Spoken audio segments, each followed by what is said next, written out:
The night they forced Zareen out of the house, it was raining so heavily that the streetlights looked like blurred stars through the water pouring from the sky.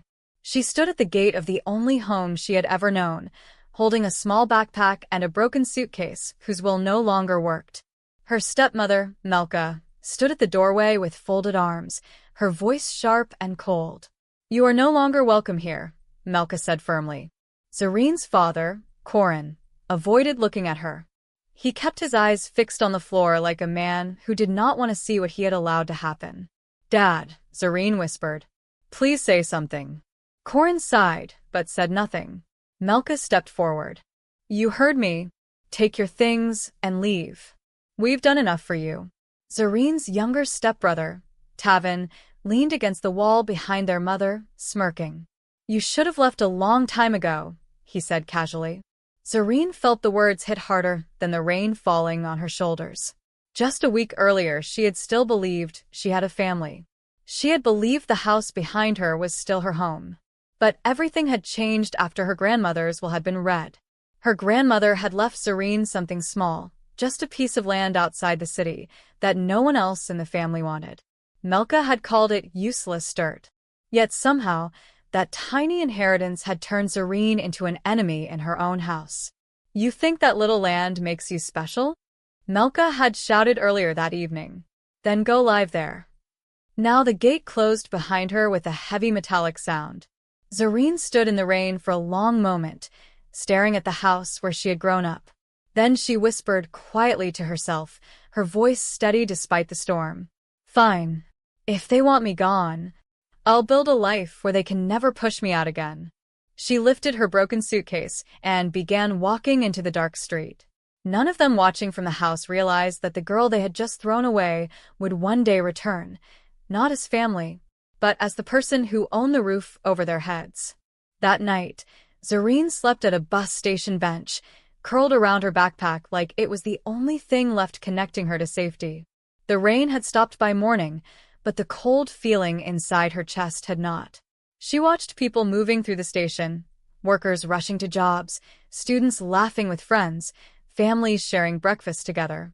Everyone seemed to belong somewhere. Everyone except her. She had only $27 left in her pocket. Her phone battery was almost dead.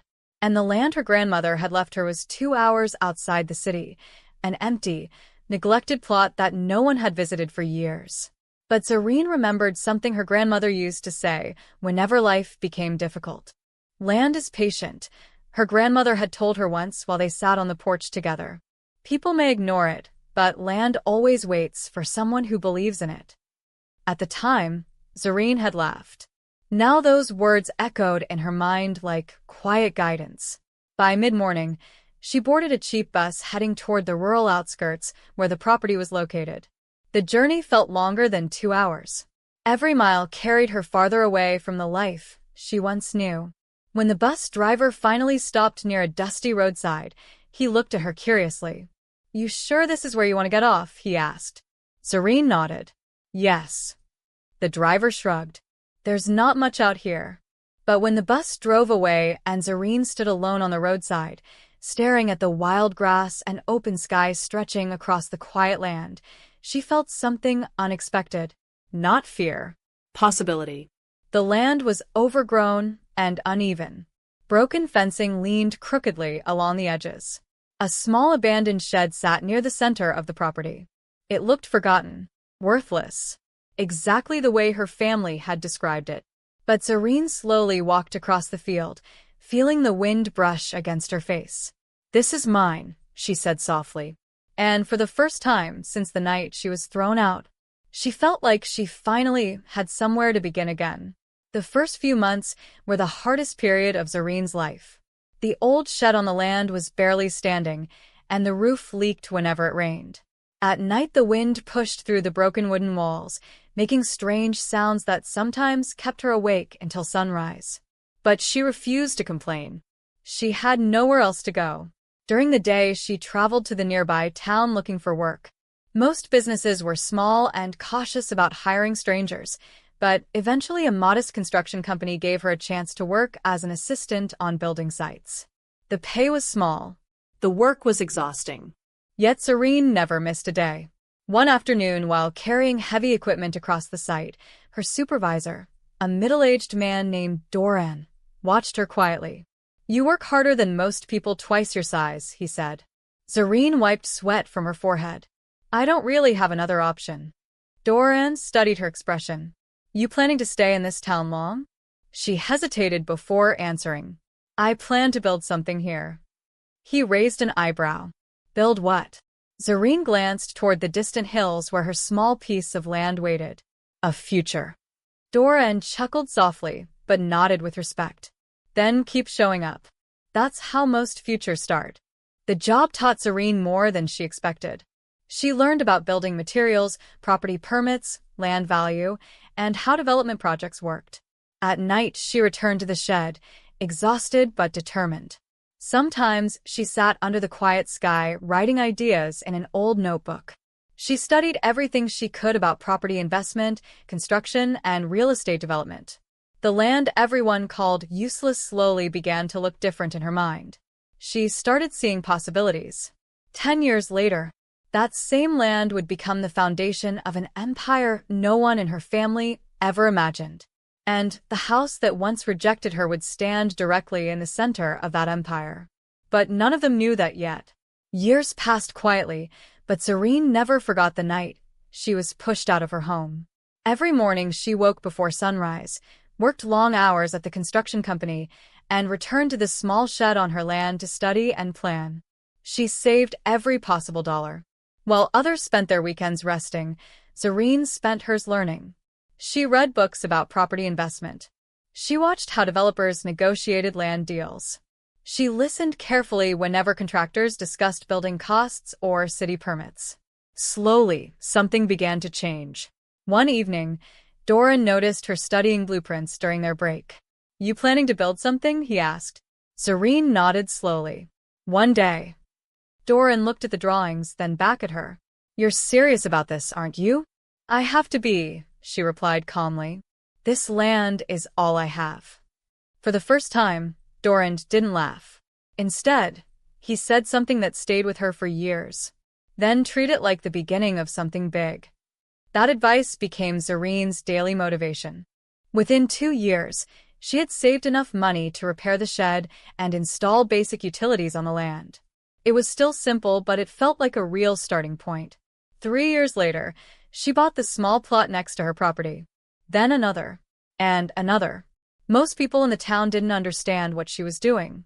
They saw empty land and assumed it had no value. But Serene had begun noticing something important. The nearby highway was expanding. A new industrial park was being planned just a few kilometers away. And land prices in the region were quietly rising. While others ignored it, Serene was slowly collecting pieces of the future. What no one realized was that she was building something much larger than a few plots of land. She was building control. And one day, that control would bring her face to face with the very people who once believed she had nothing. By the 6th year, Serene's life looked completely different. The small shed had been replaced with a modest but modern home built by the same construction company she once worked for. Doran had eventually become not just her mentor, but her business partner. "You've got vision," he told her during one of their planning meetings. "Most people never see opportunities until it's too late." Serene smiled slightly. "I've had a lot of time to think." Together, they started a small property development company. Their first project was simple, building affordable rental homes for workers moving into the growing industrial area nearby. The project was risky. Serene invested nearly every dollar she had saved. For months, she barely slept, managing permits, construction schedules, and contractors. But when the houses were finished, something incredible happened. Every single unit was rented within 2 weeks. Demand kept growing. Factories were opening. New workers were arriving. And the land Serene had quietly collected for years suddenly became extremely valuable. Investors began calling. Banks that once ignored her now offered financing. Within 2 more years, the company had expanded into apartment complexes, retail buildings, and office spaces. Serene's name slowly became known across the region. People described her as disciplined, calm, and impossible to intimidate. But deep down, Zareen still remembered the girl standing in the rain outside her father's house. That memory never left her. It didn't make her bitter. It made her determined.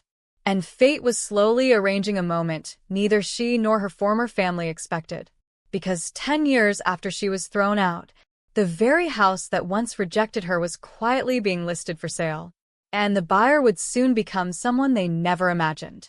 The house appeared on the market during Zareen's 10th year in business. She almost didn't notice it. Her assistant, Caro, placed the property file on her desk during a routine review meeting. "This one caught my attention," Caro said. "It's inside the development zone we're planning to expand into." Zareen opened the folder casually. But the moment she saw the address, her hands froze. She knew that street. She knew that house. It was the same place where she once stood in the rain holding a broken suitcase. Her childhood home. Zareen closed the file slowly. "What's the situation with the property?" she asked calmly. Caro checked the notes. "Owner is struggling with debt. Mortgage issues. They're trying to sell before the bank forecloses." Zareen leaned back in her chair. "So they're desperate." Caro nodded. "Pretty much." There was a long moment of silence in the office. "Buy it," Zareen finally said. Caro blinked. "You want the property?" "Yes." "Any particular reason?" Zareen's expression remained calm. "It's located in the center of our next development project." That explanation was technically true, but it wasn't the real reason. Within 2 weeks, the purchase was completed through Zareen's company. The paperwork was simple. The price was fair. And the previous owners, her father and stepmother, never once noticed the name of the company that bought their home. They were simply relieved someone had agreed to purchase the property before the bank took it. They believed they had escaped disaster. But in reality, they had just signed a contract placing their future directly in the hands of the daughter they once threw away. Corin and Melka didn't move out immediately after the sale. Instead, they signed a rental agreement with the new property owner. To them, it seemed like a temporary solution. They believed their financial problems would improve soon. After all, they had always believed they deserved better luck. Tavin still lived with them as well. Now in his late 20s, he had moved between several unfinished careers and unstable jobs. Nothing had truly worked out for him. One evening while sitting in the living room, Melka sighed heavily. "I still can't believe we had to sell this house." Corin rubbed his forehead.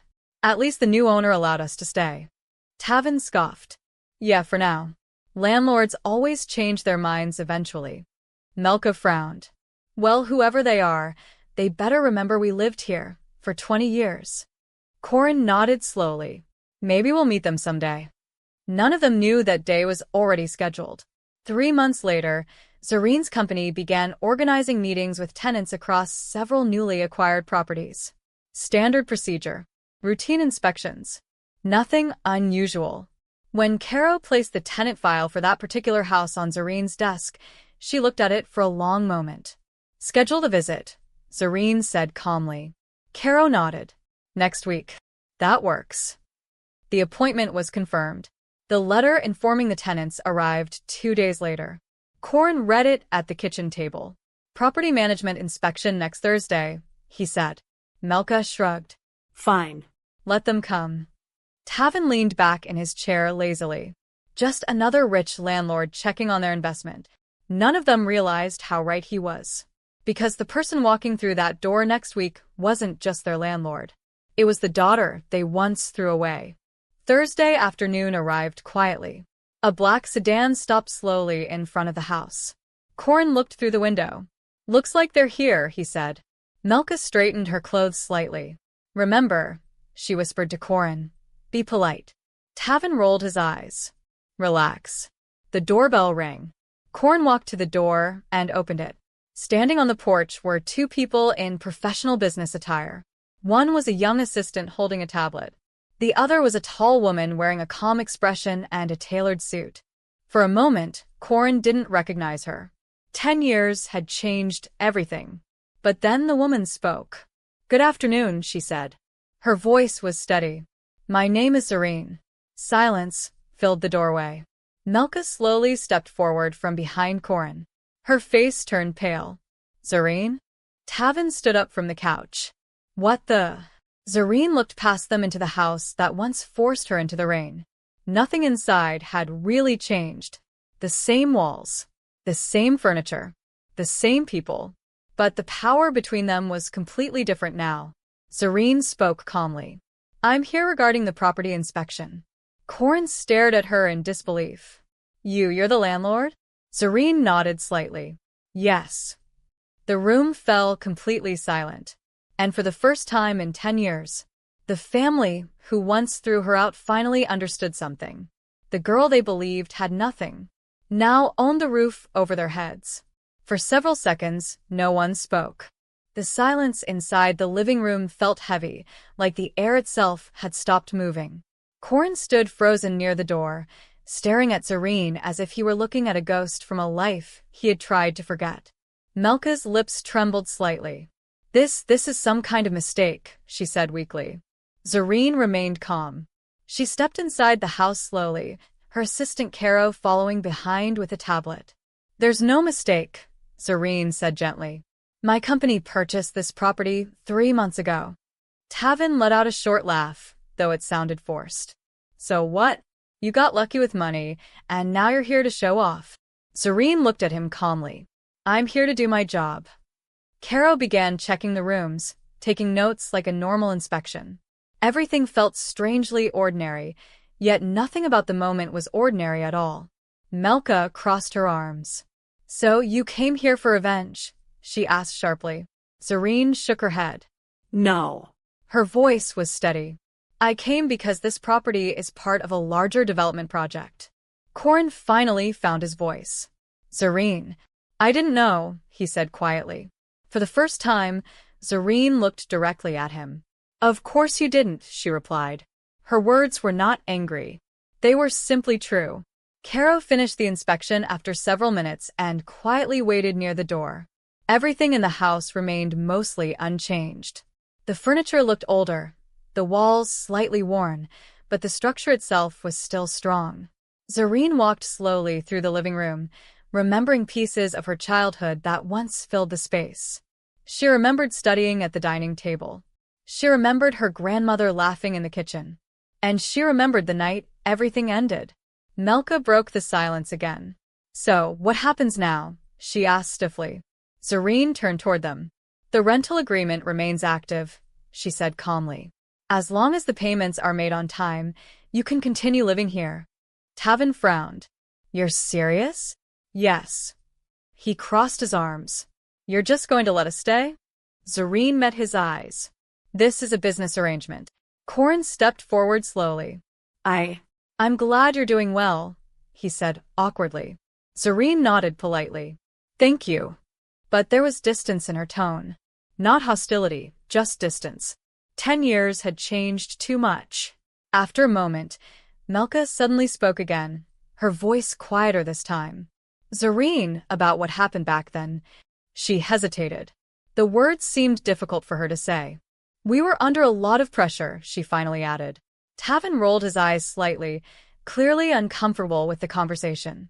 Zareen watched them carefully. I remember, she said. Melka swallowed. We didn't expect things to turn out like this. Zareen's expression softened slightly. Neither did I. Corin looked down at the floor. Your grandmother believed in you, he said quietly. Zareen nodded slowly. She did. For a moment, no one spoke again. Then Corin looked up. Did that land really help you build all this? Zareen smiled faintly. Yes. The land you called useless became the beginning of everything. Caro glanced at her watch. We should head to the next meeting, she reminded gently. Zareen nodded. She turned toward the door, but before leaving, she paused. Her eyes moved around the house one more time. This place was my home once, she said quietly. Melka looked down, unable to respond. But sometimes, Zareen continued, losing something forces you to build something better. Corin looked at her carefully. You built a whole life. Zareen nodded. Yes. Then she added calmly, and I'm grateful for it. Not grateful for the pain, but grateful for what it pushed her to become. As Zareen walked toward the door, Tavin suddenly spoke again. So that's it, he asked. She turned slightly. What do you mean? You just walk away like nothing happened? Zareen studied him for a moment. Nothing about what happened was small, she said. But holding on to anger for 10 years would have made my life smaller. Tavin looked confused. So you're not angry? Zareen thought about the question. Then she answered honestly. I was angry once. But anger is heavy. And I had too much work to do. Corin followed her outside onto the porch. The afternoon sun was beginning to set, casting warm light across the street. He stood there awkwardly.